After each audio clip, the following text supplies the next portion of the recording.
السلام علیکم ورحمۃ اللہ وبرکاتہ۔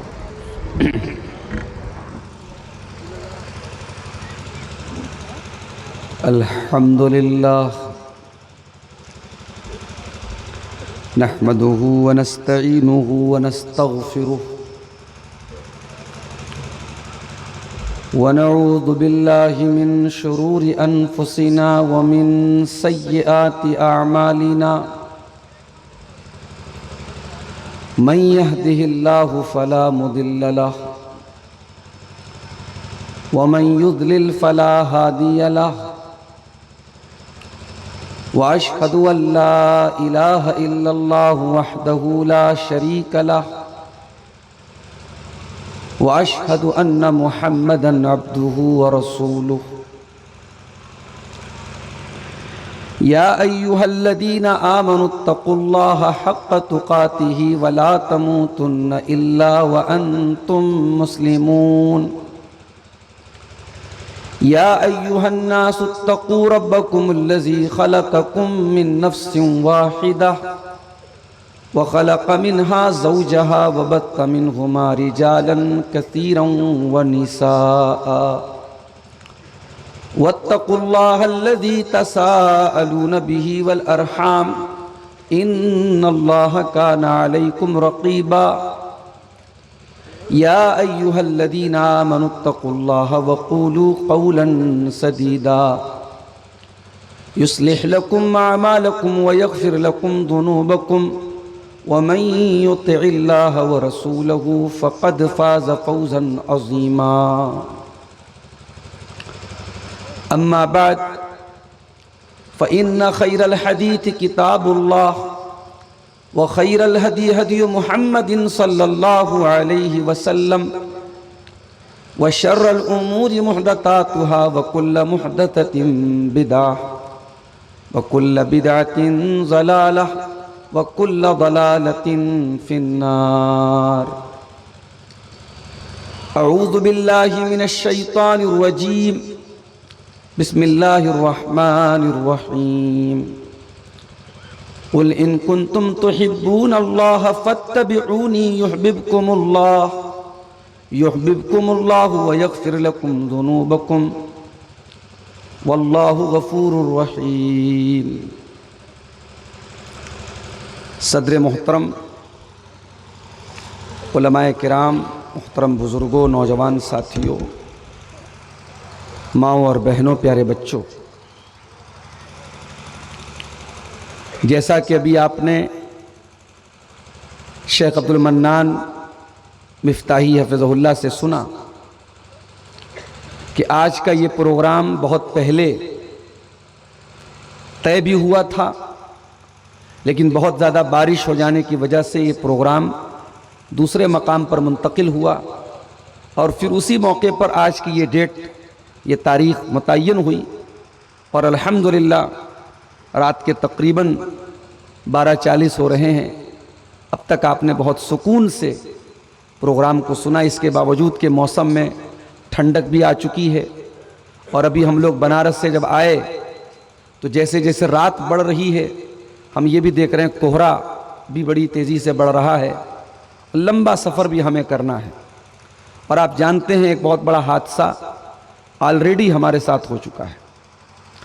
جلسے والوں کے اپنے مسائل ہوتے ہیں، کئی مقررین تھے آپ کے پاس، اور نہ چاہتے ہوئے بھی بہت تاخیر سے مجھے اسٹیج پر اور مائک پر آنے کا موقع ملا ہے۔ اب میں بہت پس و پیش میں ہوں۔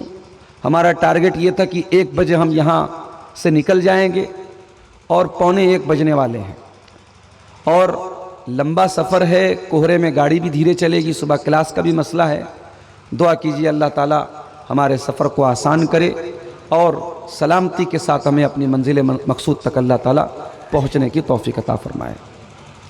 میرے بھائیوں، آج کے پروگرام کے لیے میں نے جو موضوع چنا ہے وہ موضوع بہت اہم موضوع ہے اور بہت تفصیل چاہتا ہے۔ موضوع ہے رسول اکرم صلی اللہ علیہ وسلم کی پسند اور ناپسند۔ نبی کو کون سی چیزیں پسند تھیں اور کون سی چیزیں ناپسند تھیں۔ اب ظاہر ہے کہ یہ کوئی لمیٹیڈ چیزیں نہیں ہیں، بہت ساری چیزیں ہیں۔ رات بھر آدمی بیان کرنا چاہے تو مواد کی کمی نہیں ہے، میٹیریل کی کمی نہیں ہے۔ میں کچھ چیزیں، کچھ سلیکٹڈ چیزیں آپ کے سامنے بیان کروں گا جن کے بارے میں حدیث کی کتابوں سے ہمیں یہ پتہ چلتا ہے کہ یہ چیزیں اللہ کے نبی کو پسند تھیں اور یہ چیزیں اللہ کے نبی کو ناپسند تھیں۔ اس سے پہلے کہ ہم اپنے موضوع پر روشنی ڈالیں، پہلے یہ جان لیں کہ ہمیں اس موضوع پر بولنے کی ضرورت کیوں ہے، ہم کیوں اس پر بات کریں کہ نبی کو کیا پسند تھا اور کیا ناپسند تھا۔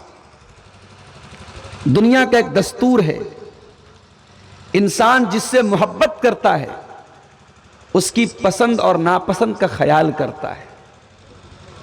مثال کے طور پر آپ کو اپنی ماں سے محبت ہے تو آپ جب اپنے گھر میں کم سے کم اپنی ماں کے سامنے جب ہوتے ہیں تو ان چیزوں سے پرہیز کرتے ہیں جو ماں کو ناپسند ہو اور وہ چیزیں کرتے ہیں جو ماں کو پسند ہو۔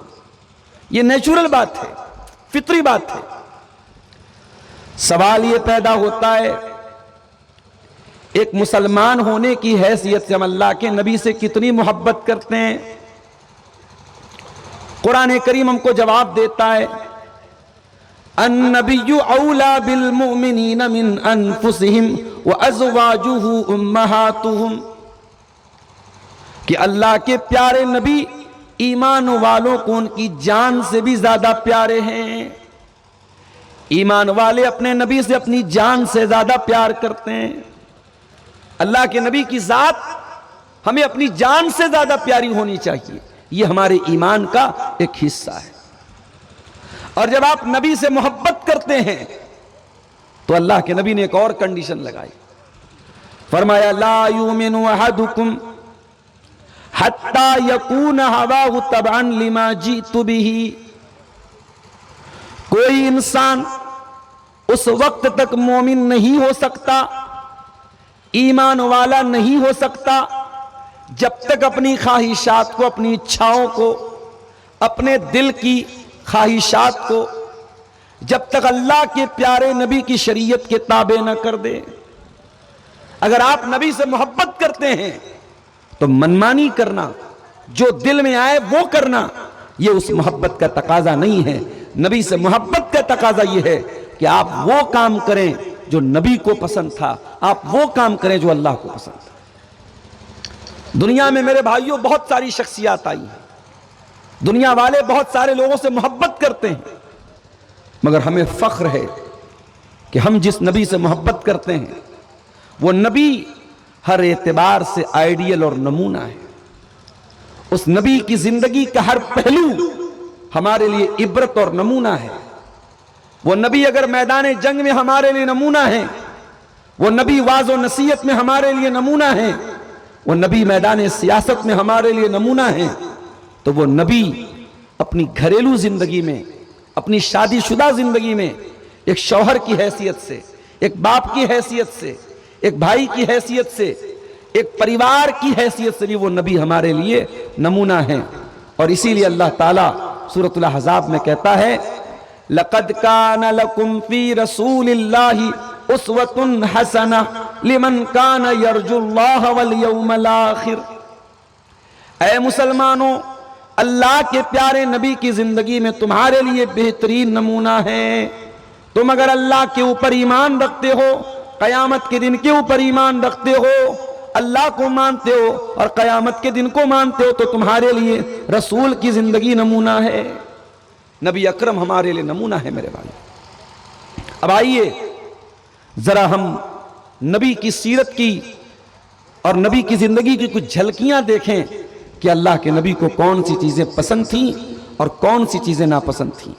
یاد کیجئے احد کا میدان ہے، اللہ کے نبی کی زندگی کی دوسری بڑی جنگ احد کا میدان، اور اللہ کے نبی صلی اللہ علیہ وسلم اللہ کی بارگاہ میں دعا کر رہے ہیں، اور دعا میں آپ کہتے ہیں اللہم حبب الینا الایمان وزینہ فی قلوبنا، اے اللہ تو ہمارے دلوں میں ایمان کی محبت پیدا فرما دے اور ایمان کو ہمارے دلوں میں مزین کر دے۔ یہ پہلی چیز ہے جو نبی کو بہت پسند تھی۔ نبی کو کیا پسند تھا؟ کہ لوگ ایمان لے آئیں، لوگ مومن ہو جائیں۔ نبی کی ساری زندگی کی تگ و دو، نبی کی دوڑ دھوپ، نبی کی محنت، نبی کا مشن کیا تھا؟ لوگ ایمان لے آئیں۔ اللہ نے فرمایا سورہ کہف کے اندر فَلَعَلَّكَ بَاخِعٌ نَفْسَكَ عَلَىٰ آثَارِهِمْ إِن لَّمْ يُؤْمِنُوا بِهَٰذَا الْحَدِيثِ أَسَفًا۔ اے نبی اگر یہ لوگ ایمان نہیں لائے تو آپ کہیں اپنے آپ کو ہلاک نہ کر دیں۔ آپ کو لوگوں کے ایمان لانے کی اتنی چنتا ہے، اتنی فکر ہے، اتنی ٹینشن ہے، کہیں اس ٹینشن میں آپ اپنے آپ کو ہلاک نہ کر دیں، اپنے آپ کو ختم نہ کر دیں۔ نبی کو اس بات کی ٹینشن تھی کہ لوگ ایمان کیسے لائیں، لوگ مومن کیسے ہوں۔ اور جب بات ایمان کی نکلی ہے میرے بھائی تو نوٹ کر لیجئے، ایمان تین چیزوں کا نام ہے۔ ایمان زبان سے اقرار کرنے کا نام ہے، دل سے تصدیق کرنے کا نام ہے، اور عمل کرنے کا نام ہے۔ ان تینوں کے مجموعے کو ایمان کہتے ہیں۔ اور ایمان کے بارے میں اللہ تعالیٰ نے قرآن میں فرمایا آمن الرسول بما انزل الیہ من ربہ والمؤمنون کل آمن باللہ وملائکتہ وکتبہ ورسلہ۔ ایمان اللہ پر لانا ہے، اس کے رسولوں پر لانا ہے، اس کی کتابوں پر لانا ہے، اس کے فرشتوں پر لانا ہے، اور حدیث سے پتہ لگتا ہے قیامت کے دن پر ایمان لانا ہے اور تقدیر کے اوپر ایمان لانا ہے۔ 6 چیزوں پر ایمان لانا ضروری ہے۔ اور ایمان گھٹتا اور بڑھتا ہے، ایمان کا لیول اپ اینڈ ڈاؤن ہوتا ہے، ایمان فرکچویٹ ہوتا ہے، ایمان گھٹتا اور بڑھتا ہے۔ اللہ نے فرمایا انما المؤمنون الذين اذا ذكر الله وجلت قلوبهم واذا تليت عليهم آياته زادتهم ایمانا وعلى ربهم يتوکلون۔ مومن تو وہ ہوتے ہیں، مومن تو وہ ہوتے ہیں جب اللہ کا نام ان کے سامنے لیا جائے ان کے دل کانپ جاتے ہیں، اور جب قرآن کی آیتیں ان کے سامنے پڑھی جائیں تو ان کا ایمان بڑھ جاتا ہے اور وہ اپنے رب کے اوپر بھروسہ کرتے ہیں۔ تو نبی کو سب سے پہلے اور سب سے اہم اگر کوئی چیز محبوب ہے، پسند ہے، تو ایمان ہے میرے بھائی۔ اور آگے بڑھیے، نبی کو دوسری چیز جو بہت زیادہ پسند تھی وہ تھی نماز۔ ایمان لانے کے بعد نماز نبی کو بہت زیادہ پسند تھی۔ اللہ کے پیارے نبی صلی اللہ علیہ وسلم فرماتے ہیں حبب الی من دنیاکم النساء والطیب وجعلت قرۃ عینی فی الصلاۃ۔ مجھے دنیا کے اندر 3 چیزیں بہت زیادہ محبوب ہیں، بہت زیادہ پسند ہیں۔ پہلی چیز کیا ہے؟ النساء، عورت کی محبت۔ اللہ کے نبی اپنی بیویوں سے بہت محبت کرتے تھے، اور اللہ کے نبی اس میں کوئی شرم محسوس نہیں کرتے تھے۔ آج حرام محبتوں کو اور ناجائز محبتوں کو لوگ سوشل میڈیا پہ ڈالتے ہیں، فیس بک اور واٹس ایپ پر شیئر کرتے ہیں، اور اپنی بیوی کے ساتھ اپنی جو محبت ہے، میں یہ نہیں کہتا کہ اس کو پبلک پلیس پر عام کیا جائے، لیکن انسان اپنی بیوی کے ساتھ جو محبت اور تعلق ہے اس پر کوئی شرمانے کی ضرورت نہیں ہے۔ بیوی سے محبت یہ نبی کی سنت ہے۔ تو اللہ کے نبی نے فرمایا مجھے دنیا میں عورتوں سے محبت ہے۔ علماء نے لکھا کہ عورتوں سے محبت کا 2 مطلب ہے۔ ایک مطلب تو یہ کہ اپنی بیویوں سے بہت محبت کرتا ہوں، اور دوسرا مطلب یہ ہے کہ چونکہ اس زمانے میں عورت ذات بڑی مظلوم تھی اور عورت پر بڑا ظلم و ستم ہوتا تھا، بچی پیدا ہوتی تھی زندہ زمین میں دفن کر دی جاتی تھی، اور عورت کو سامان کی طرف بیچا جاتا تھا، خریدا جاتا تھا۔ اس دور میں عورت کو سہارا دیا ہے جناب محمد رسول اللہ صلی اللہ علیہ وسلم نے، اور عورت کے مقام کو بیان کیا ہے اور عورت کو عظمت دی ہے۔ اس لیے اللہ کے نبی فرما رہے ہیں مجھے عورت بہت پسند ہے۔ اس کا کوئی غلط مطلب نہ نکالے کہ اللہ کے نبی نے عورت کو کیوں پسند کیا، یعنی عورت ایک طریقے سے بڑی مظلوم تھی، اس لیے آپ نے کہا کہ اس کی محبت میرے دل میں ڈالی گئی۔ اور دوسری چیز خوشبو سے بہت محبت کرتا ہوں، اور تیسری چیز میری آنکھوں کی ٹھنڈک نماز ہے۔ اللہ اکبر، نبی کی آنکھوں کی ٹھنڈک نماز، نبی کے دل کا قرار نماز۔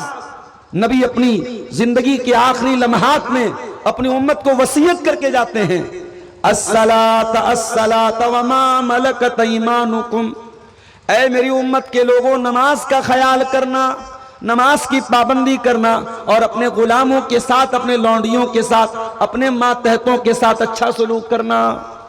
نبی کی آخری وصیتوں میں نماز شامل ہے۔ آج ہماری زندگی میں نماز کہاں ہے میرے بھائی؟ سدھارتھ نگر کے پروگراموں میں آتا ہوں، اکثر جگہوں پر لوگ مجھ سے کہتے ہیں مولوی صاحب نماز پر بولیے گا، اور میں دعوے کے ساتھ کہتا ہوں سدھارتھ نگر کے بہت سارے لوگ پونا میں ہیں، ممبئی میں ہیں، حیدرآباد میں ہیں، شہروں سے برا حال گاؤں کے اندر نماز کا ہے۔ شہروں میں تو پھر بھی اگر برائیاں ہیں تو دینداری بھی ہے اور نماز کا ماحول بھی ہے، گاؤں میں تو کہیں کہیں نماز کے ٹائم چند بوڑھے لوگ بیچارے ڈنڈا لے کے مسجد میں پہنچتے ہیں، ان کی بدولت مسجد کا دروازہ کھلتا ہے، ان کی بدولت مسجد کا تالا کھلتا ہے۔ اللہ رحم فرمائے میرے بھائیو، جس نبی سے ہم محبت کرتے ہیں، جس نبی کا کلمہ پڑھتے ہیں، جس نبی پر جان دینے کی بات کرتے ہیں، اس نبی نے فرمایا وَجُعِلَتْ قُرَّةُ عَيْنِي فِي الصَّلَاةِ، میری آنکھوں کی ٹھنڈک نماز ہے، میرے دل کا قرار نماز ہے۔ نماز کا ٹائم ہوتا تھا، اللہ کے پیارے نبی حضرت بلال سے کہتے تھے یا بلال ارحنا بالصلاۃ، اے بلال نماز کے ذریعے میرے دل کو سکون پہنچا دو، میں جلدی سے نماز پڑھ کر کے سکون حاصل کر لوں۔ دنیا کی باقی شریعت کی جتنی عبادتیں ہیں وہ زمین پر نازل ہوئی، لیکن نماز آسمان پر اللہ کے نبی کو دی گئی۔ معراج کے سفر میں جب اللہ کے پیارے نبی معراج کے سفر پہ گئے تو 50 ٹائم کی نمازیں آپ کو ملی تھی۔ جب آپ واپس آنے لگے حضرت موسیٰ نے پوچھا کیا آپ کے رب نے آپ کو کیا دیا ہے؟ کہا 50 ٹائم کی نماز دیا ہے۔ حضرت موسیٰ نے کہا کہ آپ کی امت نہیں پڑھ پائے گی 50 ٹائم کی نماز، آپ کی امت کے بس کے باہر ہے، جائیے اپنے رب سے تخفیف کروائیے، کم کروائیے۔ 50 سے 40، 40 سے 30، 30 سے 20، 20 سے 10 اور 10 سے 5 ہوئی۔ 5 ٹائم کی نماز لے کر کے جب اللہ کے نبی آئے، حضرت موسیٰ نے کہا کہ 5 وقت کی نماز بھی آپ کی امت نہیں پڑھ پائے گی۔ اللہ کے نبی نے فرمایا سألت ربی حتی استحییت، اے موسیٰ میں بار بار اپنے رب سے میں نے سوال کیا، بار بار میں نے کمی کروائی، اب اتنی کم ہو چکی ہے، اب اس سے کم کروانے میں مجھ کو شرم آتی ہے۔ اے موسیٰ وَلَٰكِنِّي أَرْضَىٰ وَأُسَلِّمُ، میں 5 ٹائم کی نماز پر راضی ہوں، میں 5 ٹائم کی نماز پر خوش ہو جاتا ہوں، میں راضی ہوں، میں اللہ کے فیصلے پر راضی ہوں، میں اپنی امت کو 5 وقت کی نماز کا حکم دوں گا۔ جب نبی نے ایسی بات کہی تو اللہ کی طرف سے اعلان کیا گیا کہ امضیت فریدتی وخففت عن عبادی، کہ اے میرے حبیب، اے میرے نبی، میں نے اپنے بندوں کے اوپر اپنے فرض کو نافذ کر دیا، اپنا حکم بھی دے دیا اور ان کا بوجھ بھی ہلکا کر دیا۔ اب پڑھیں گے 5 ٹائم کی نماز اور منیمم ثواب ملے گا 50 ٹائم کا۔ تو نماز میرے پیارے ساتھیوں نبی کو بہت محبوب تھی۔ آج ہمیں سے بہت سارے لوگ کاروباری بھی ہوں گے، تجارت کرنے والے لوگ بھی ہوں گے، اپنے کاروبار کے چکر میں، اپنی تجارت کے چکر میں اچھے خاصے دیندار اور یعنی مدرسے سے تعلق رکھنے والے جو کل کسی مدرسے سے عالم تھے، حافظ تھے، آج بزنس لائن میں آئے تو چہرے کی داڑھی بھی ختم ہو گئی، نماز بھی ختم ہو گئی۔ میرے بھائی وہ کون سا بزنس ہے جو آپ کو نماز پڑھنے سے روکتا ہے؟ سعودی عرب کی سرزمین پر آج بھی مثال موجود ہے، مسجد نبوی میں اذان ہو رہی ہے اور باہر مارکیٹ فوراً بند ہو جاتی ہے۔ 10 منٹ 15 منٹ کی نماز ہے، اتنی دیر کیا ہم اگر اپنی دکان کو بند کر دیں، اپنا کاروبار بند کر دیں تو ہم لٹ جائیں گے، ہم برباد ہو جائیں گے؟ نہیں میرے بھائی، آپ کے کاروبار سے بڑھ کر نماز ہے، آپ کے بزنس سے بڑھ کر نماز ہے۔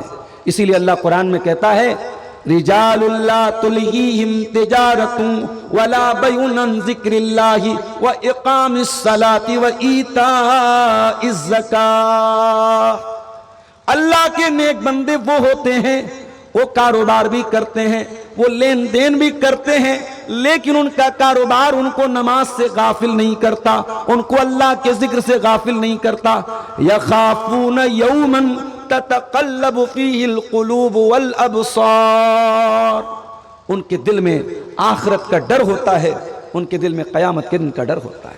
اس لیے میرے بھائیوں، نماز کی پابندی کرو۔ جس نبی سے ہم محبت کرتے تھے اس نبی کو نماز سے بہت محبت اور بہت پیار تھا۔ اور آگے بڑھیے، نبی کو ایک چیز اور بہت پسند تھی، شکر گزاری۔ نبی اللہ تعالیٰ کے شکر گزار بندے تھے۔ نبی کو اتنی محنت کرنے کی کیا ضرورت تھی؟ نبی کو رات رات بھر تہجد پڑھنے کی کیا ضرورت تھی؟ ایک مرتبہ حضرت عائشہ نے دیکھا اللہ کے نبی کے پیروں میں سوجن آ گئی، اللہ کے نبی کے پیر پھول گئے، ورم آ گیا۔ کہا اے اللہ کے نبی، آپ تو بخشے بخشائیں، آپ کی تو اگلی پچھلی تمام خطائیں اللہ تعالیٰ نے بخش دی ہیں، معاف کر دی ہیں، آپ کو اتنی عبادت کرنے کی کیا ضرورت ہے؟ اتنی نماز پڑھنے کی آپ کو کیا ضرورت ہے؟ اللہ کے پیارے نبی فرماتے ہیں افلا اکون عبدا شکورا، اے عائشہ کیا میں اپنے رب کا شکر گزار بندہ نہ بنوں؟ شکر گزاری پسند تھی اللہ کے نبی کو، تو شکر گزاری پسند تھی۔ اور ہم اور آپ ایک نمبر کے ناشکر ہیں۔ جوانی کی نعمت ہمیں ملی ہے، ہم غلط استعمال کر رہے ہیں۔ دولت کی نعمت ہمیں ملی ہے، غلط استعمال کر رہے ہیں۔ سماج میں عزت اور اسٹیٹس ملا ہے، غلط استعمال کر رہے ہیں۔ یاد رکھو میرے بھائی، اللہ کی نعمتوں پر اللہ کا شکر ادا کرو، اور اللہ کی نعمتوں پر اللہ کا شکر یہی ہے کہ اللہ کی نعمتوں کو صحیح جگہ استعمال کرو۔ جوانی ملی ہے، جوانی کا صحیح استعمال کرو۔ دولت ملی ہے، دولت کا صحیح استعمال کرو۔ سماج میں عزت ملی ہے، عزت اور مقام کا صحیح استعمال کرو۔ اللہ تعالیٰ قرآن میں کہتا ہے وَآتَاكُم مِّن كُلِّ مَا سَأَلْتُمُوهُ وَإِن تَعُدُّوا نِعْمَةَ اللَّهِ لَا تُحْصُوهَا إِنَّ الْإِنسَانَ لَظَلُومٌ كَفَّارٌ۔ اللہ کہتا ہے کہ میرے بندو، تم نے جو مانگا ہم نے دیا، بغیر مانگے بھی اللہ نے دیا، اور تم اللہ کی نعمتوں کو گننا چاہو تو گن نہیں سکتے۔ پھر بھی یہ انسان کتنا بڑا ظالم ہے اور کتنا بڑا ناشکرا ہے۔ اللہ کی دھرتی پہ رہتا ہے، اللہ کا دیا اناج کھاتا ہے، اللہ کی آکسیجن میں سانس لیتا ہے، اللہ دل دھڑکا رہا ہے تو دل دھڑک رہا ہے، اللہ سانس چلا رہا ہے تو سانس چل رہی ہے۔ اگر اللہ چاہے میرے بھائی، جب چاہے جس کو چاہے پیرالائز کر دے، کینسر کا مریض کر دے، ٹی بی کا مریض کر دے۔ اللہ اگر ہمارے جسم کی نسوں کو، صرف ہمارے جسم کی نسیں کام کرنا بند کر دیں، انسان ہاتھ نہیں اٹھا سکتا، انسان ایک قدم چل نہیں سکتا، انسان کھڑا نہیں ہو سکتا۔ اللہ اکبر۔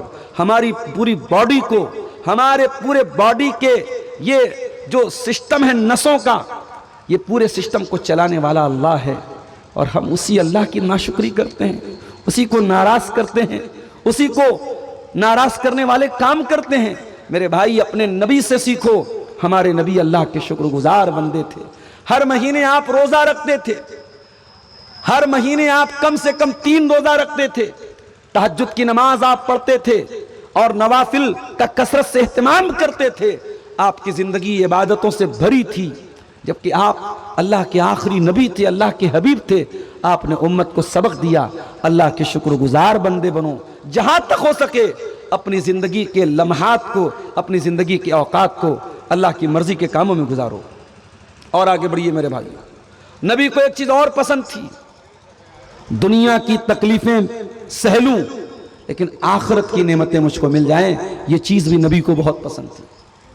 اللہ کے نبی کے پاس حضرت عمر ایک مرتبہ آتے ہیں، بخاری کی روایت ہے، حضرت عمر اللہ کے رسول کے حجرے میں آتے ہیں، نبی جس چٹائی پر لیٹتے ہیں وہ چٹائی وہاں پر بچھی ہوئی ہے، لکڑی کا ایک پیالہ رکھا ہوا ہے، ایک چمڑے کا مشکیزہ ہے، چمڑے کا تھیلا ہے، یہ نبی کا کمرہ ہے، یہ نبی کی کل کائنات ہے۔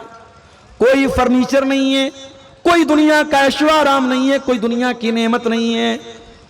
حضرت عمر فاروق کی آنکھوں میں آنسو آ گئے، کہا اے اللہ کے نبی، قیصر و کسریٰ تو اپنے اپنے محلوں میں آرام سے رہتے ہیں، اور آپ اللہ کے آخری نبی ہیں، اور آپ اتنی سادہ زندگی، اتنی سمپل زندگی آپ بسر کر رہے ہیں۔ آپ نے فرمایا اما ترضى ان تكون لهم الدنيا، اے عمر کیا تم اس بات پر راضی نہیں ہو کہ قیصر و کسریٰ کو دنیا کی دولت مل جائے, دنیا کا عیش و آرام مل جائے, وَتَكُونُ لَنَا الْآخِرَةُ اور تیرے نبی کو اللہ تعالیٰ آخرت کی نعمتیں دے دے, آخرت کا عیش و آرام دے دے. یہ بہت بڑا سبق دیا اللہ کے نبی نے اپنی امت کو کہ دنیا کی نعمتوں پر آخرت کی نعمتوں کو ترجیح دو, آخرت پر دنیا کو ترجیح مت دو میرے بھائی. اگر دنیا کے عیش و آرام کو حاصل کرنے کے چکر میں جنت ہاتھ سے جا رہی ہے, آخرت ہاتھ سے جا رہی ہے, تو یہ بہت مہنگا سودا ہے میرے بھائی, بہت گھاٹے کا سودا ہے.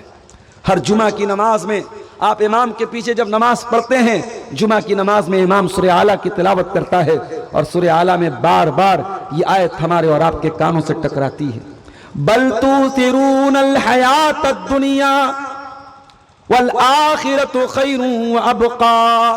میرے بندو تم دنیا کی زندگی کو ترجیح دیتے ہو جبکہ آخرت کی زندگی زیادہ بہتر اور زیادہ باقی رہنے والی ہے. نبی نے آخرت کو پسند کیا, نبی نے دنیا میں زندگی گزاری, دنیا والوں کا حق ادا کیا, مگر دنیا سے آپ نے دل نہیں لگایا, دنیا سے آپ نے محبت نہیں کی, دنیا سے بس ضرورت بھر آپ نے فائدہ اٹھایا. ایک مرتبہ اللہ کے پیارے نبی ایک چٹائی پر لیٹے ہوئے تھے اور چٹائی کے نشان آپ کے پہلو پر, آپ کے بازوؤں پر پڑ جاتے ہیں. صحابہ کرام کی نظر پڑ گئی, نبی کے بدن کے اوپر چٹائی کے نشان دیکھ کر صحابہ کرام تڑپ اٹھے. بعض صحابہ نے کہا لَوِ اتَّخَذْنَا لَكَ وِطَاءً یا رسول اللہ, اے اللہ کے نبی آپ ہم کو اجازت دیجئے, ہم آپ کے لیے گدے کا انتظام کر دیں, آرام دہ بستر کا انتظام کر دیں. آپ نے فرمایا مالی ولی دنیا, اے میرے صحابہ میرا دنیا سے کیا لینا دینا, میرا دنیا سے کیا تعلق ہے. ما انا الا کراکب استظل تحت شجرۃ ثم راح فترکها, اے میرے صحابہ میں دنیا میں اس مسافر کی طرح ہوں جو کسی پیڑ کے نیچے آرام کرتا ہے, دھوپ نکلی ہے آرام کر رہا ہے, شام ہوتی ہے مسافر اپنی منزل کی طرف چلنے لگتا ہے.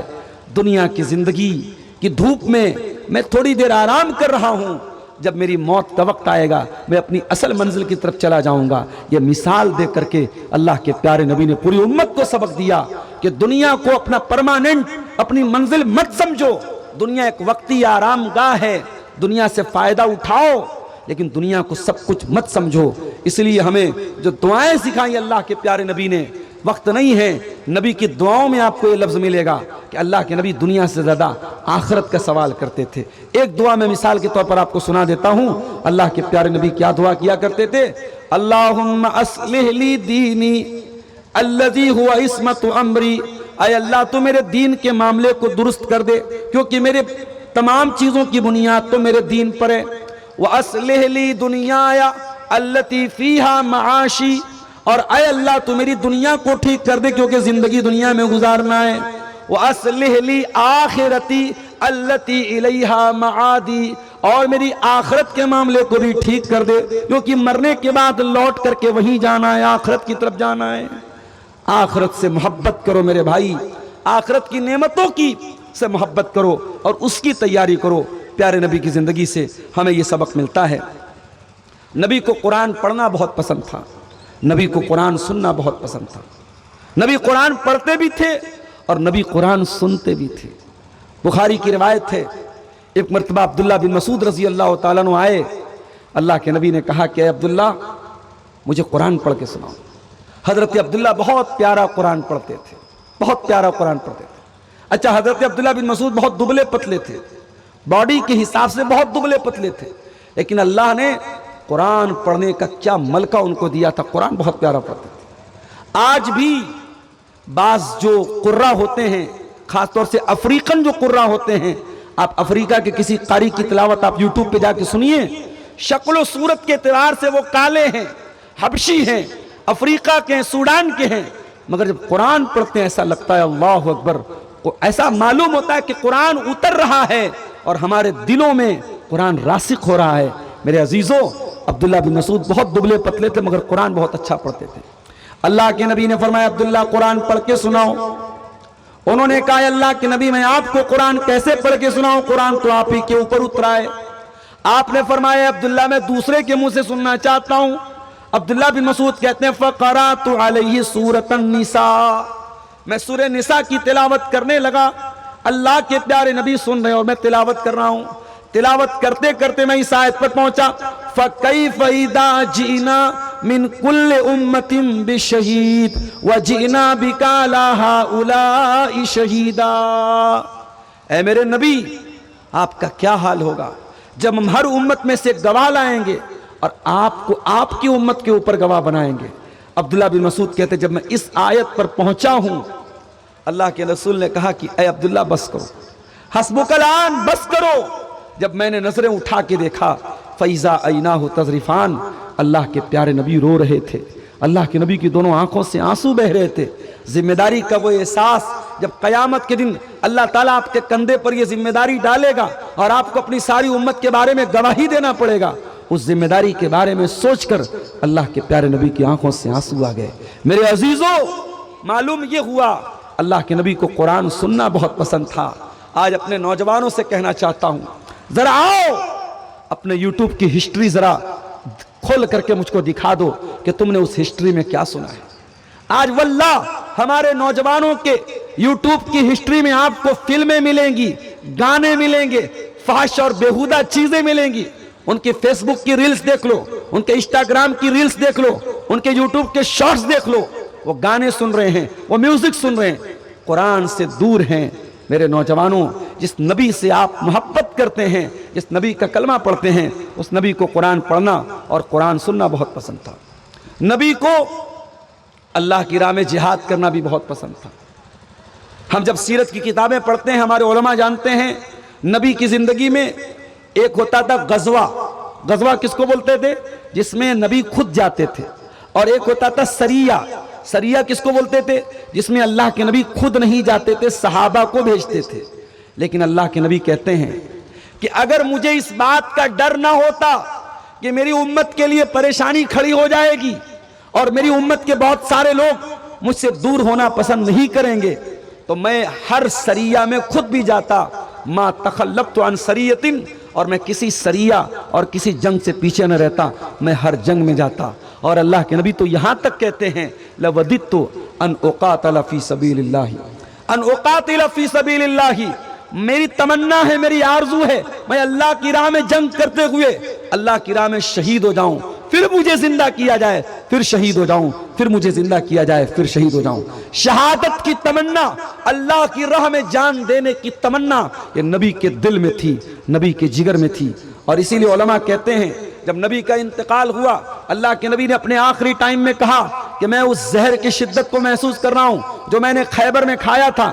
اس لیے بہت سارے علماء کہتے ہیں کہ نبی کو زہر دیا گیا تھا، اس زہر کے اثر سے نبی کا انتقال ہوا، لہٰذا نبی کی جو وفات ہے، نبی کی جو موت ہے، وہ شہادت کی موت ہے۔ اور اللہ تعالیٰ نے اپنے نبی کی وہ تمنا پوری کی جو اللہ کی راہ میں شہادت کی آپ کی آرزو تھی۔ میرے عزیزوں، آج ہمیں اور آپ کو غور کرنا چاہیے، اللہ کے دین کے لیے ہم ایک پیسہ خرچ کرنا نہیں چاہتے، اپنے بدن کی انرجی نہیں دینا چاہتے، اپنی زندگی کا ایک منٹ نہیں دینا چاہتے، اور ہم اپنے آپ کو بڑا دیندار کہتے ہیں اور بڑا قرآن و حدیث سے محبت کرنے والا کہتے ہیں۔ جب تک قربانی کا وہ جذبہ اور اللہ کی راہ میں قربانی کا وہ جذبہ ہمارے اندر پیدا نہیں ہوگا، معاف کیجئے گا، ہمارے ایمان کی تکمیل نہیں ہو سکتی۔ اور آگے بڑھیے، اللہ کے نبی کو 3 چیزیں بہت پسند تھی۔ آپ فرماتے ہیں ان کنتم تحبون ان یحبکم اللہ ورسولہ، اگر تم چاہتے ہو کہ اللہ تم سے محبت کرے اور رسول تم سے محبت کریں تو 3 چیزیں اپنے اندر پیدا کر لو۔ نمبر 1، صدق الحدیث، بات کرو تو سچ بولو، سچائی اپنے اندر پیدا کرو، سچے بنو۔ وَأَدَاءِ الْأَمَانَةِ، اور امانت کو ادا کرنے والے بنو، بے ایمان نہ بنو، خیانت کرنے والے نہ بنو، امانت دار بنو۔ امانت کرنے والوں کو اللہ بہت پسند کرتا ہے۔ اور تیسری چیز کیا ہے؟ حسن الجوار، اچھے پڑوسی بنو۔ آج یہ تینوں چیزیں ہمارے اندر غائب ہیں، نہ ہم بات کے سچے ہیں، نہ امانت دار ہیں، اور نہ اچھے پڑوسی ہیں۔ ہمارا پڑوسی مسلمان ہو، غیر مسلم ہو، ہماری برادری کا ہو نہ ہو، ہماری کاسٹ کا ہو نہ ہو، ہمارے لیول کا ہو نہ ہو، پڑوسی غریب ہو امیر ہو، کسی بھی مذہب کا ہو، پڑوسی کے ساتھ اچھا سلوک کیا جائے، سچ بولا جائے اور امانت کو ادا کیا جائے یہ چیز اللہ کے نبی کو بہت پسند تھی۔ اسی طریقے سے میرے بھائیوں، نبی کو یہ بھی بہت پسند تھا کہ نبی پر درود پڑھا جائے، نبی پر کثرت سے درود پڑھا جائے، نبی کو بہت پسند تھا۔ اللہ کے نبی فرماتے ہیں میرے پاس ایک فرشتہ آیا اور فرشتہ آ کر کے مجھ سے کہتا ہے کہ اللہ کے نبی، کیا آپ کا امتی آپ کے اوپر ایک مرتبہ درود پڑھے اور اللہ تعالیٰ اس کے اوپر 10 رحمتیں نازل کریں، کہ آپ کو یہ پسند ہے؟ آپ نے فرمایا ہاں مجھے پسند ہے، مجھے یہ بات پسند ہے کہ میرا امتی میرے اوپر درود پڑھے اور اس درود پڑھنے کے عوض میں، اس کے بدلے میں اللہ تعالیٰ اس کو 10 رحمتیں عطا کرے۔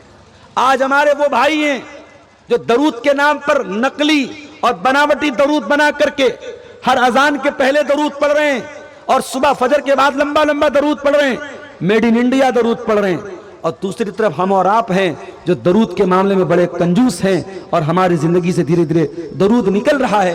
معاف کیجئے گا میرے بھائیوں، اگر نبی سے محبت ہے تو کثرت سے اپنے پیارے نبی صلی اللہ علیہ وسلم پر درود پڑھا کیجئے، اور کچھ نہیں تو کم سے کم اللہ کے پیارے نبی کا جب نام آئے تو کم سے کم صلی اللہ علیہ وسلم ضرور پڑھا کیجئے۔ یہ اللہ کے نبی کو بہت پسند تھا، اور نبی کو تقوی والے بھی بہت پسند تھے۔ گھڑی کی طرف بھی میں دیکھ رہا ہوں 1:15 بج رہے ہیں اور ابھی ہم پسند پر آئے ہیں، ابھی ناپسند بیان کرنا باقی ہے۔ نبی کو کیا ناپسند تھا، چند چیزیں ہم ناپسندیدہ بھی بیان کریں گے۔ یہ آخری چیز سن لیجئے، نبی کو تقوی والے بھی بہت پسند تھے، نبی کو تقوی والے بھی بہت پسند تھے۔ ایک مرتبہ اللہ کے پیارے نبی حضرت معاذ ابن جبل کو یمن کی طرف روانہ کر رہے تھے، اور معاذ ابن جبل سواری کے اوپر سوار تھے اور ان کی سواری کی لگام نبی کے ہاتھ میں تھی، اور اللہ کے پیارے نبی ان کو نصیحتیں کر رہے تھے، سمجھا رہے تھے۔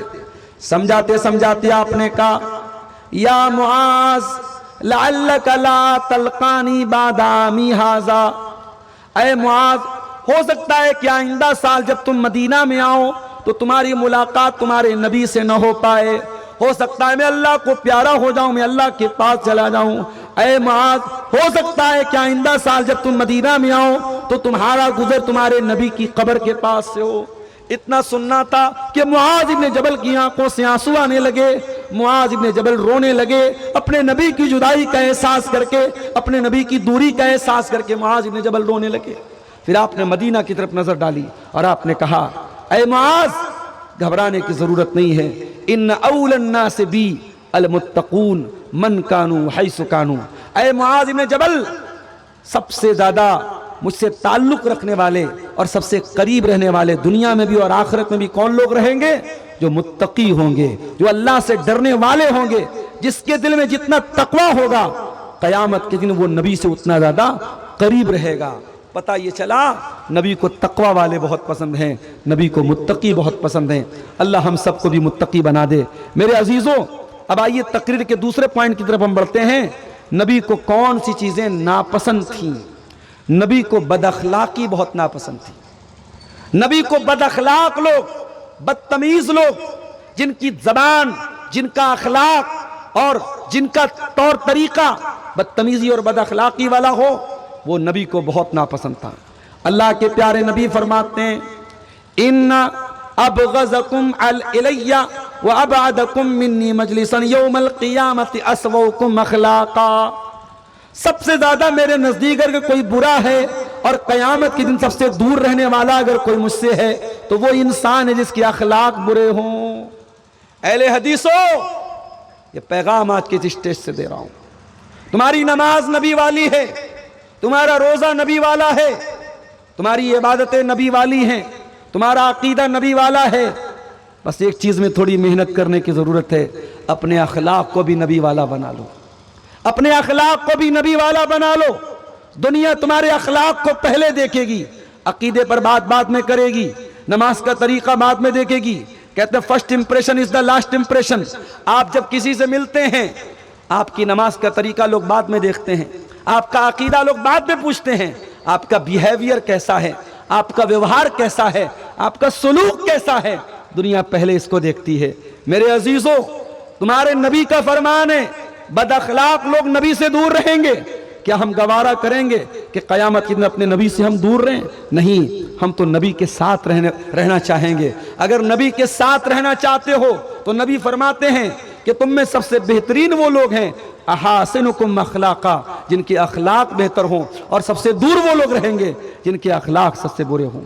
اسی طریقے سے نبی کو 3 چیزیں بہت زیادہ ناپسند تھیں: اللہ کے ساتھ کفر کیا جائے، گناہ کا کام کیا جائے، معصیت کا کام کیا جائے، فسق کیا جائے، معصیت۔ 3 چیزیں نبی کو بہت ناپسند تھیں۔ اللہ کے نبی دعا میں کہتے تھے وَقَرِّهْ إِلَيْنَا الْكُفْرَ وَالْفُسُوقَ وَالْعِصْيَانَ، اے اللہ 3 چیزوں کی نفرت میرے دل میں ڈال دے، 3 چیزوں کی کراہیت میرے دل میں ڈال دے۔ نمبر 1 کفر، نمبر 2 فسق، اور نمبر 3 اللہ کی معصیت، گناہ کا کام۔ اس لئے میرے بھائیوں یہ 3 چیزیں نبی کو بہت ناپسند تھی۔ اللہ کے نبی کو ایک چیز اور بہت ناپسند تھی، آپ کی شان میں غلو کیا جائے، آپ کو بڑھا کر کے اللہ کے مقام تک پہنچا دیا جائے۔ یہ چیز بھی اللہ کے نبی کو بہت ناپسند تھی۔ آج کیا ہو رہا ہے؟ نعتیں پڑھی جا رہی۔ ہمارے شیخ عبد المنان صاحب ماشاءاللہ بڑی چنندہ نعتیں پڑھتے ہیں۔ ابھی دلی میں کانفرنس ہوئی، وہاں پر بھی میں تو نہیں جا سکا مجبوریوں کی وجہ سے، آن لائن میں نے پروگرام دیکھا۔ شیخ نے ترانہ اہل حدیث پڑھا، شیخ نے 1-2 نعتیں بھی پڑھی، اور بڑی نپی تلی نعتیں، اور یہ اہل حدیث کے اسٹیج پر ایسا ہی ہونا چاہیے۔ کہیں میں نے دیکھا کہ اہل حدیث کے اسٹیج پر کوئی آتا ہے، نعت پڑھتا ہے، اور نعت میں بڑے الٹے سیدھے اشعار ہوتے ہیں۔ نبی کی تعریف میں آپ کوئی ایسا جملہ نہیں بول سکتے میرے بھائی جو نبی کے لائق نہ ہو، نبی کے لیے مناسب نہ ہو، یا جو نبی کو اللہ کے مقام تک پہنچاتے۔ مدینہ میں ایک شادی تھی، شادی کا پروگرام تھا، اللہ کے نبی گئے ہوئے تھے۔ چھوٹی چھوٹی بچیاں ایک نظم پڑھ رہی تھیں، اور اس نظم میں بچیوں نے اللہ کے پیارے نبی کے بارے میں کیا کہا؟ وَفِينَا نَبِيٌّ يَعْلَمُ مَا فِي غَدِي، ہمارے بیچ میں ایسا نبی ہے جو آنے والے کل کی باتوں کو جانتا ہے۔ جب نبی نے یہ سنا کہ میرے بارے میں اتنا مبالغہ ہو رہا ہے، نبی نے فوراً ان بچیوں سے کہا کہ یہ غلط بات ہے، اس کو چھوڑ دو، باقی تو جو پڑھ رہی تھی پڑھو، اس کو چھوڑ دو، یہ والی لائن غلط ہے، اس کو چھوڑ دو۔ ایک صحابی اللہ کے نبی کے پاس آئے اور انہوں نے بات ہی بات میں کہا ما شاء اللہ و شیتا، جو اللہ چاہے اور جو آپ چاہیں۔ اللہ کے نبی بہت غصہ ہوئے، آپ نے کہا اجعلتنی للہ ندا، کیا تو مجھے اللہ کے برابر ٹھہرا رہا ہے، اللہ کے مقام تک پہنچانے کی کوشش کر رہا ہے؟ کبھی ایسا مت بولا کرو جو اللہ چاہے اور جو آپ چاہیں، بلکہ کہو ما شاء اللہ وعدہ، کہ وہی ہوتا ہے جو تنہا اللہ چاہے۔ تو یہ عقیدہ دیا نبی نے، یہ سوچ دی ہے نبی نے کہ نبی کی شان میں بھی ہمیں غلو نہیں کرنا ہے، نبی کو اللہ کے مقام تک نہیں پہنچانا ہے۔ اسی طریقے سے میرے بھائیوں، اللہ کے پیارے نبی کو بدشگونی بہت ناپسند تھی۔ کسی چیز سے بدشگونی لی جائے، مثلا ہم کار سے جا رہے ہیں، سفر کر رہے ہیں، راستے میں بلی نے راستہ کاٹ دیا، اب ہمارا یہ عقیدہ ہو جائے نہیں صاحب بلی نے راستہ کاٹ دیا، اب کچھ برا ہونے والا ہے، یا ہمارا کوئی نقصان ہو جائے، ہمارے منہ سے نکلے پتہ نہیں صبح کس کا منہ دیکھا تھا، پتہ نہیں کس سے بات، کس کی ٹوک لگ گئی، کس کی بات لگ گئی، اس طریقے کا جملہ بولنا یہ بدشگونی ہے۔ اللہ کے نبی فرماتے ہیں یعجبنی الفعل، اچھا جملہ منہ سے نکالو وہ مجھے پسند ہے، وکانا یکرہ الطیرہ، اور بدشگونی کرنا اور کسی چیز کو منحوس سمجھنا یہ اللہ کے نبی کو بہت ناپسند تھا۔ اسی طریقے سے اللہ کے نبی کو ایک چیز اور بہت ناپسند تھی، ظلم کرنا، کسی کے اوپر ظلم کرنا، اور خاص طور سے اپنی اولاد کے اوپر ظلم کرنا نبی کو بہت ناپسند تھا۔ ابھی شیخ معراج صاحب تقریر کر رہے تھے والدین کے اوپر، میں تھوڑی سی تقریر میں نے سنی، بہت اچھی بات ہے۔ ہمارے اسٹیج سے والدین پر تقریر عام طور سے ہوتی ہے، مگر سکے کا دوسرا پہلو بھی ہے میرے بھائی۔ سماج میں اگر ایسے والدین ہیں جن کی اولاد ان کے ساتھ زیادتی کرتی ہے تو معاف کیجئے گا، سماج میں ایسی اولاد بھی ہے جن کے والدین ان کے اوپر ظلم کرتے ہیں۔ اولاد کے ساتھ نا انصافی کرنا، اولاد کو جائیداد سے محروم کرنا، اولاد کو اپنی وراثت سے بے دخل کر دینا، ایک بیٹے کو زیادہ دینا، ایک بیٹے کو کم دینا، ایک بیٹے کو سب کچھ دے دینا، بیٹی کے نام سب کچھ کر دینا، بیٹی کو کچھ نہ دینا، بیٹے کو سب دے دینا، یہ ناانصافی کی بہت ساری شکلیں ہمارے سماج میں چل رہی ہیں۔ اللہ کو حساب دینا پڑے گا، آپ کو اللہ کو جواب دینا پڑے گا۔ اولاد کے درمیان عدل و انصاف کرو میرے پیارے ساتھیوں۔ نبی کے پاس ایک معاملہ آیا، ایک صحابی نے اپنے ایک بیٹے کو کھجوروں کا ایک باغ دینا چاہا اور اس پر نبی کو گواہ بنانا چاہا۔ نبی نے کہا کہ تمہارے اور بھی بیٹے ہیں؟ کہا کہ ہاں اور بھی بیٹے ہیں۔ آپ نے کہا سب کو تم نے دیا ہے کھجوروں کا باغ؟ کہا سب کو نہیں دیا ہے۔ اللہ کے نبی نے فرمایا لا اشہد علی جور، میں ظلم کے اوپر گواہی نہیں دیتا۔ اتقوا اللہ وعدلوا بین اولادکم، اللہ سے ڈرو اور اپنی اولاد کے درمیان انصاف کرو۔ میرے نبی کو نا انصافی پسند نہیں تھی، میرے نبی کو ظلم پسند نہیں تھا۔ اسی طریقے سے اللہ کے نبی کو بہت زیادہ سوال کرنا، بہت زیادہ بال کی کھال نکالنا پسند نہیں تھا۔ کان یکرہ المسائل، اللہ کے نبی بہت زیادہ سوال کرنے والے کو ناپسند کرتے تھے، اور اللہ کے نبی نے فرمایا کہ 3 چیزیں اللہ تعالیٰ ناپسند کرتا ہے، قیل وقال وکثرت السؤال واضاعت المال۔ اللہ کو بہت زیادہ قیل و قال کرنا، بکواس کرنا، اور اسی طریقے سے بہت زیادہ سوال کرنا اور مال کو برباد کرنا۔ اسی سدھارتھ نگر کی شادیوں میں نے دیکھا ہے لاکھوں روپے کا کھانا ہوتا ہے، لاکھوں روپے کا کھانا، اور وہ کھانا 40% کھایا جاتا ہے اور 60% جو ہے وہ پھینک دیا جاتا ہے۔ کیا یہ مال کی بربادی نہیں ہے؟ ہمارے علماء یہ تو بیان کرتے ہیں لڑکی کے گھر دعوت نہیں ہونی چاہیے، بارات لے کے نہیں جانا چاہیے، مگر میں سمجھتا ہوں کہ بات اس پر بھی ہونی چاہیے کہ ولیمہ کا کھانا اگر آپ کر رہے ہیں ٹھیک ہے، ولیمہ سنت ہے، مگر ولیمہ کے کھانا میں بے تحاشا، ابھی بنارس میں ایک ولیمہ تھا ہمارے ایک جاننے والے کا، میں گیا، مجھے بتایا لوگوں نے کہ جس لون میں شادی تھی 8 لاکھ روپے کا لون تھا، اور صرف کھانے کی ورائٹی پر جو خرچ ہوا تھا، ایک اندازہ کرنے والے نے بتایا کہ 40 لاکھ روپے خرچ ہوئے تھے صرف کھانے کے اوپر۔ یہ قوم کہاں جا رہی ہے میرے بھائی؟ ایک اسٹیٹس کے لیے، ایک دن کے نام و نمود کے لیے، ایک دن کی شان کے لیے، اور لوگوں کی جھوٹی تعریف حاصل کرنے کے لیے 40 لاکھ روپے خرچ ہو رہے ہیں۔ اور امت کا حال یہ ہے کہ غریب بچے پڑھائی کی فیس ادا نہ کرنے کی وجہ سے پڑھائی چھوڑ رہے ہیں، غریب بچیاں وہ شادی نہیں ہو پا رہی ہے، کتنے لوگ بے گھر ہیں، مکان گر رہا ہے، ان کے پاس اپنے مکان بنانے کا پیسہ نہیں ہے، کھانے کو اناج نہیں ہے، اور یہ امت مال کو ضائع کر رہی ہے۔ نبی کو 3 چیزیں بہت ناپسند ہیں، اللہ کو 3 چیزیں بہت ناپسند ہیں۔ پہلی چیز بہت زیادہ بکواس کرنا، دوسری چیز بہت زیادہ سوال کرنا، اور تیسری چیز اضاعت المال، مال برباد کرنا۔ میرے عزیزوں، اور آخری چیز بیان کر کے بات ختم کرتا ہوں، نبی کو ایک چیز اور بہت ناپسند تھی، اور وہ چیز کیا تھی؟ بے حیائی، الفحش۔ نبی کو فحاشی اور بے حیائی بہت ناپسند تھی، اور اس کے مقابلے میں نبی کو حیا بہت پسند تھی۔ ایک عورت اللہ کے نبی کے پاس آتی ہے، اسلام قبول کرتی ہے، مسند احمد کی صحیح روایت ہے، عورت کا نام تھا فاطمہ بنت عقبہ، وہ نبی کے پاس آتی ہے، بیعت کرتی ہے۔ اچھا، اللہ کے نبی عورتوں سے بھی بیعت لیتے تھے، مگر عورتوں سے ہاتھ پر ہاتھ رکھ کے بیعت نہیں لیتے تھے، پردے کے اس پار عورتیں ہوتی تھی اور وہ بیعت کا اقرار کرتی تھی اور اللہ کے نبی بیعت لے لیتے تھے۔ نبی نے کسی غیر محرم عورت کے ہاتھ کو ٹچ نہیں کیا۔